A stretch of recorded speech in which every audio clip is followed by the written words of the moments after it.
The Real Mccoys, starring Walter Brennan, created by Irving Pincus. Want you to meet the family known as the Real Mccoys. That's Grandpappy Amos, the head of the clan. He roars like a lion, but he's gentle as a lamb. And now here's Luke, who beams with joy since he made Kate Mrs. Luke McCoy. From West Virginia they came to stay in sunny California. Old Grandpappy Amos and the girls and the boys of the family known as the Real McCoys.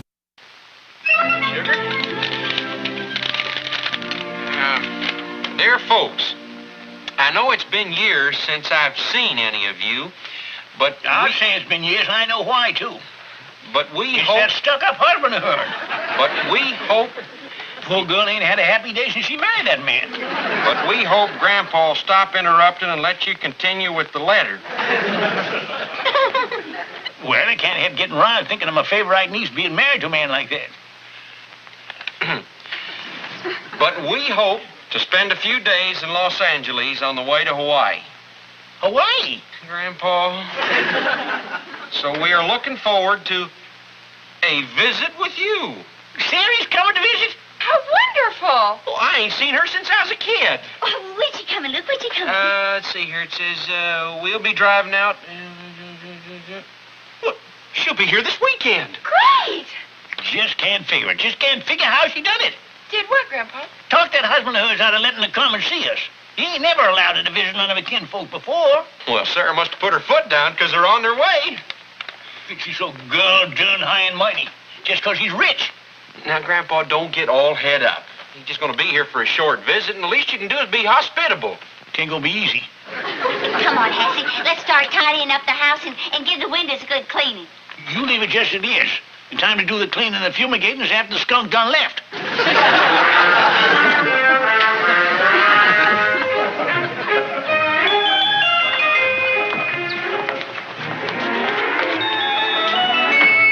That must be them. Oh, look at that car. Uncle Amos. Have you ever looked at this? Don't you good? Gracious me. Well, I guess I'll be going at it there for hours. I'm Sarah's husband, Harry Barr. How are you, Harry? This is my wife, Kate. Sherry, I guess you hardly recognize your cousin Luke here. He wasn't but a young one when you left Smoky Corners. That's his wife, Kate. Howdy. They're in my granddaughter, Hassie. Hello. Uncle Amos, I'd like for you to know my husband. Well, now that we're all wet, let's go in the house and have some refresh. Uncle Amos, you haven't met my husband. Well, I guess I ain't. Harry Barnes, Uncle Amos. It's a real pleasure to meet all you folks. Say, would you care for a cigar? I got a man makes these up special for No, me. I don't smoke them, not even them that's made special. How about you, Luke? Hey, Luke, don't smoke them neither. Well, leave us all go in the house. We got a lot of old times to talk over. Come on right over here. Set yourself down, make yourself real comfortable, because we're going to have a nice, long visit. Well, we really can't stay very long. Can't stay. Well, we was counting on you for supper. We was counting on you for more than that. We figured to be spending the night. Oh, well, that's out of the question, Uncle Amos. We really couldn't put you out like that. You won't put me out none. Kate can sleep with Hassie, and Luke can sleep here in the couch, and you can have their room. Was no trouble at all. Well, of course it would be trouble to you. And besides that, we have reservations at the Carlton Arms in Los Angeles. 50 clams a day. They must have seen us coming. Well, if that's the way you feel, but it's awful disappointing. Well, you're very sweet. But it'll be wonderful to visit for even a short time. Personally, I'd love to stay. You would? Well, sure. Fresh air, up in the morning, out in the fields. You know, I think some good, honest exercise might help me trim down the spare tire by a little bit. Anyway, it beats the Carlton Arms to a fare thee well. Harry, we've already made other plans. No, but we're disappointing the folks, honey. You wouldn't want to do that. Well, then it's all settled. We won't say another word about it. You're staying. Good. Well, I guess I better go out and start unloading. Yeah, I'll give you a hand, Cousin Harry. Well, say, that is right neighborly of you, Cousin Luke. How's that for getting countrified in a hurry? Oh, Hassie, why don't you show Cousin Sarah to a room and I'll get some fresh towels. Well, all right, if you're absolutely certain. Oh, absolutely. Yeah, how do you like that? He's going to stay. Well, Grandpa, we was counting on it. Yeah, but Sari was nice enough not to want to put us out, but him. What does he care? Oh, Grandpa. Just staying so he can grab himself a couple of free meals and save on his hotel bill, that's all. Good honest exercise. Exercise? Grandpa, I don't know what you're thinking, but I got a feeling I ain't going to be too happy about it. Well, now, Kate, you heard what the man said. He wants to trim down that spare tire. Grandpa, what are you going to do? Nothing. Except I think I know a way to leave some of that hot air out of that inning tube.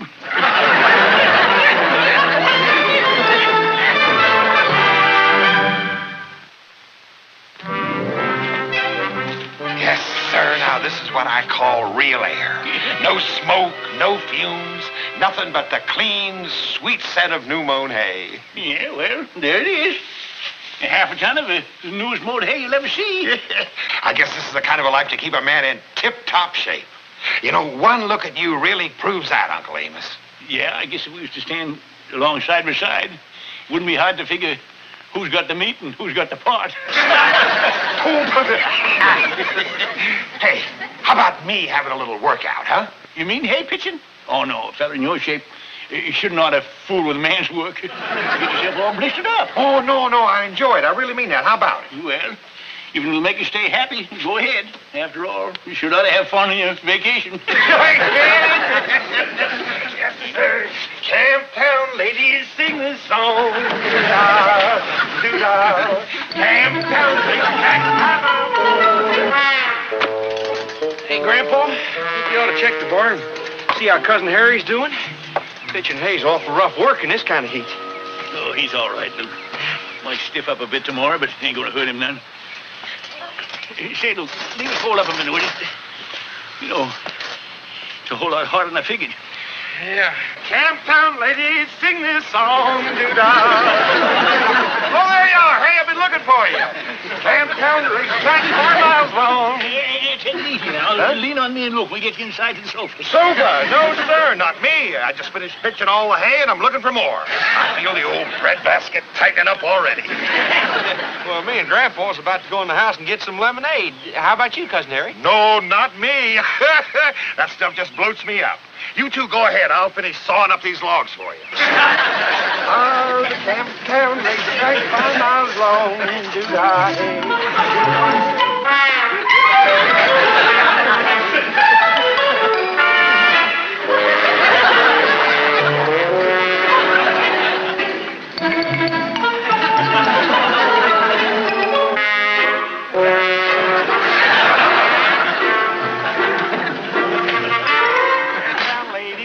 Song, do-da. Camptown racetrack 5 miles long. Oh,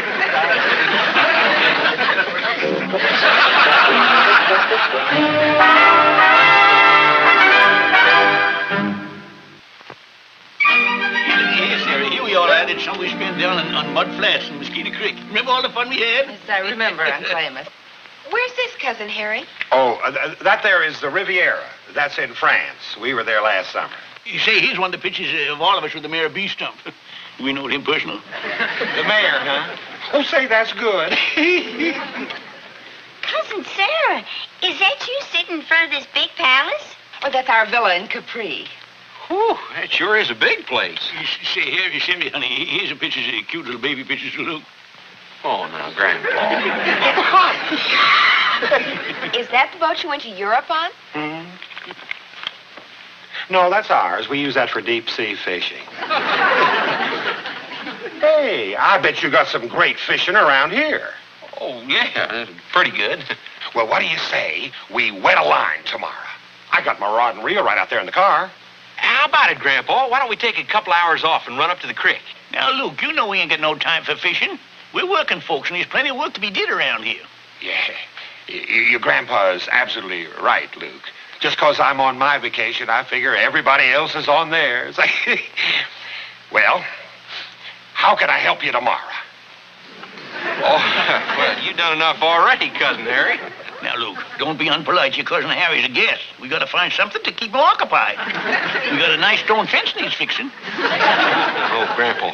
No, not the stone fence. Whoop, whoop. The stone fence, it is. Good. Now we better be getting to bed, for 6 o'clock comes around before you know it. You must be all tuckered out after that long trip. Well, I suppose it'll do us good to get to bed early one night. Good night, everybody. Good night, Sarah. Night. Here you are, Harry. Thanks for showing us them.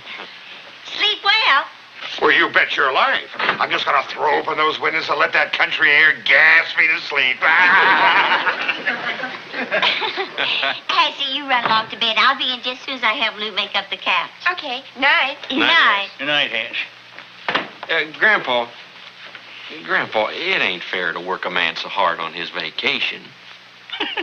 He ain't gonna be able to work, Luke. He ain't gonna be able to raise himself out of his bed. Probably give Sari the first peaceful day she's had in the whole miserable life. Now, Grandpa, nobody could be as mean as you make him out to be. Loading a woman down with hairy coats and dragging her all over the Lord's earth don't make up for not being close to your loved ones. You can thank your lucky stars you're married to a man like Luke here. You'll never be able to take you no place.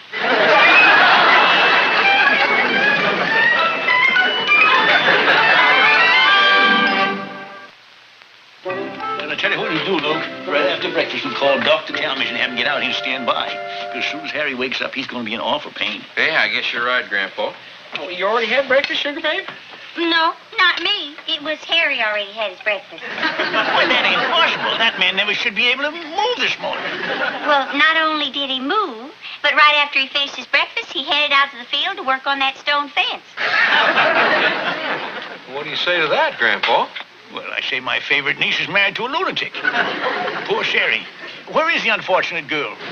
Well, poor unfortunate Sarah doesn't get up until 11 o'clock. Well, Grandpa, maybe I ought to go out to the field and give Harry a hand with that fence. You'll do nothing of the kind. We got the tractor to fix. But, Grandpa... Now, Luke, I don't like him no more than you do. But we got no right to interfere with a man's fun.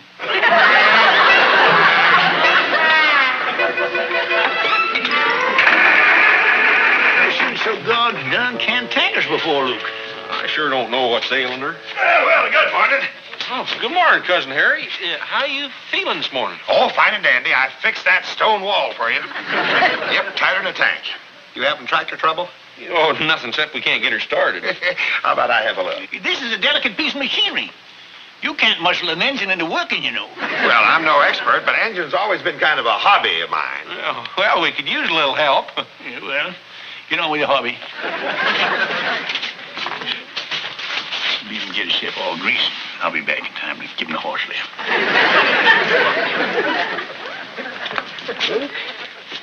I'm afraid we're going to have to yank this distributor and file the points.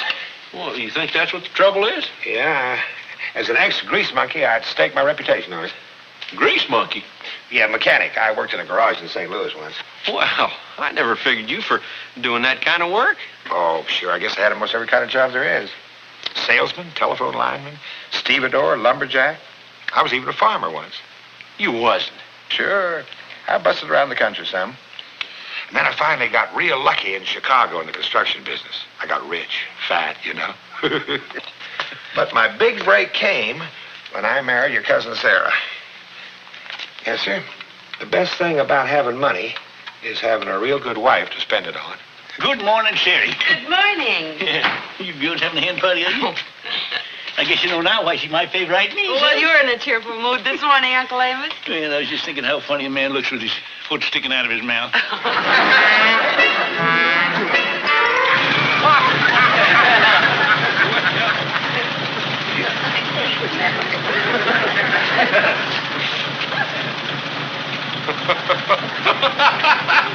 are you laughing at?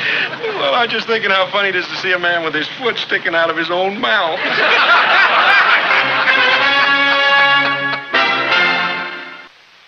Hello, everybody. Hi, Harry. That was some walk you took. Oh, yeah. Couple miles up, couple miles back. Great for the appetite. Oh, didn't Sarah go with you? Oh, no. She's resting. Oh. Checkers, eh? Yeah, Grandpa's a champ around here. He beat me 2 straight games already.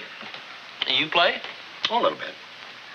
Well, say, Would you like to sit in the game with Grandpa? How about it, Grandpa? I ain't no competition for you. Well, sit yourself down. Good luck to you. Fine and dandy. Well, here we go. I guess it's your home team. Am I at bat first? Move.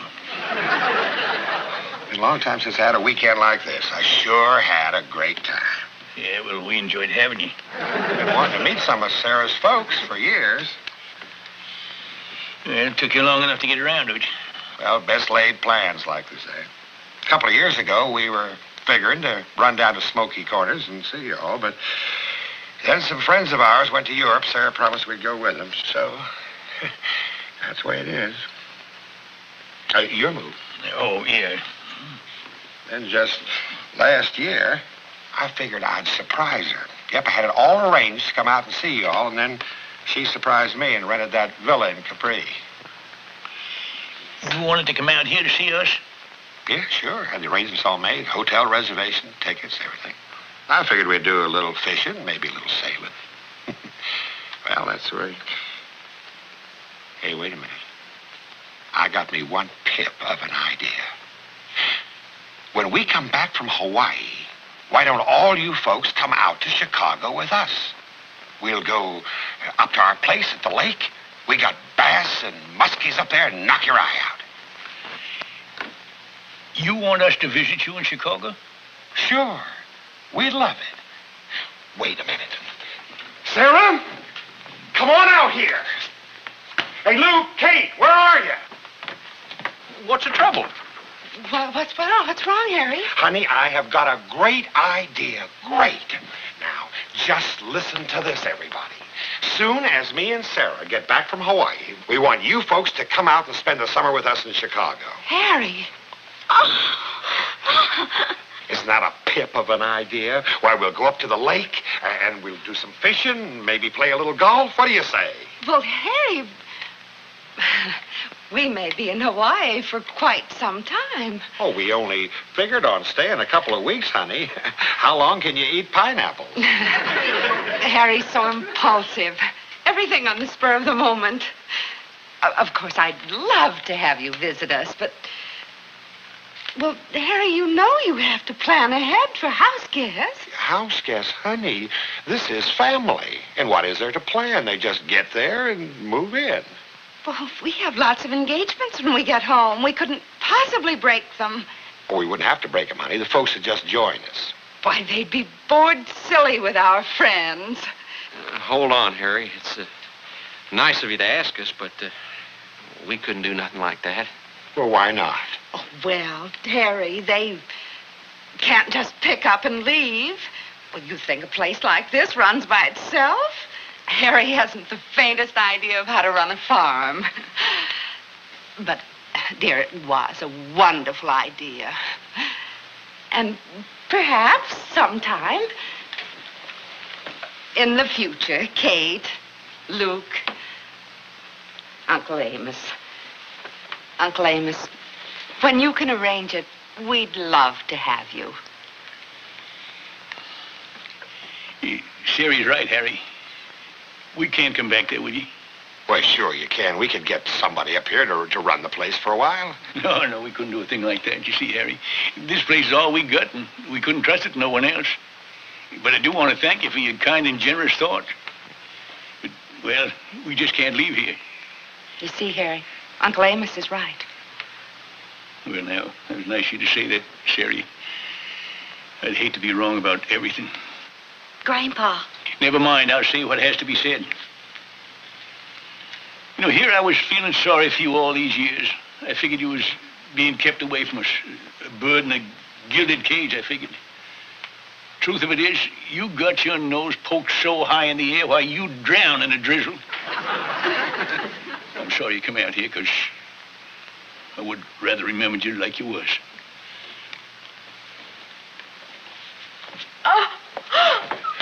Sarah? Wait a minute. Sarah? Honey. You should have done that, Uncle Amos. You shouldn't have been so hard on her. It wasn't hard enough. That girl needs a little woodshedding. You gotta understand, Sarah. She's kind of sensitive. She loves all of you. You ought to believe that. You don't have to make excuses for us, son. Fact is, there was a lemon on our family tree, and you done picked it. Nope, you got it all wrong. I better go into her.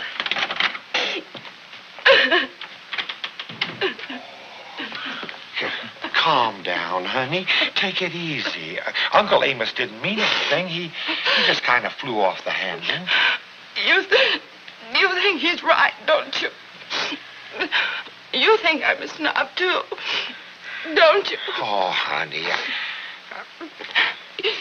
Tell me the truth, Harry. Well, there are lots of worse things than being a snob. I mean, there are lots of people are snobs about lots of things, honey. And look, Sarah, you've been a good woman, and you've been a good wife to me, and you love me, and I love you. And I guess maybe that's kind of why I spoiled you a little bit somewhere along the line. Yes. All your fault. You've been too good to me, Harry. Yeah. But it's been an awful lot of fun. Oh, Harry. Grandpa, you ought to be ashamed of yourself. Well, I can't help it if I get a crick in my back that bends me over in front of the door here. Of course not, Grandpa. Is everything all right in there? It ain't none of our business what's going on in there. But I tell you sure can get a lot out of a lemon with just the right amount of squeezing.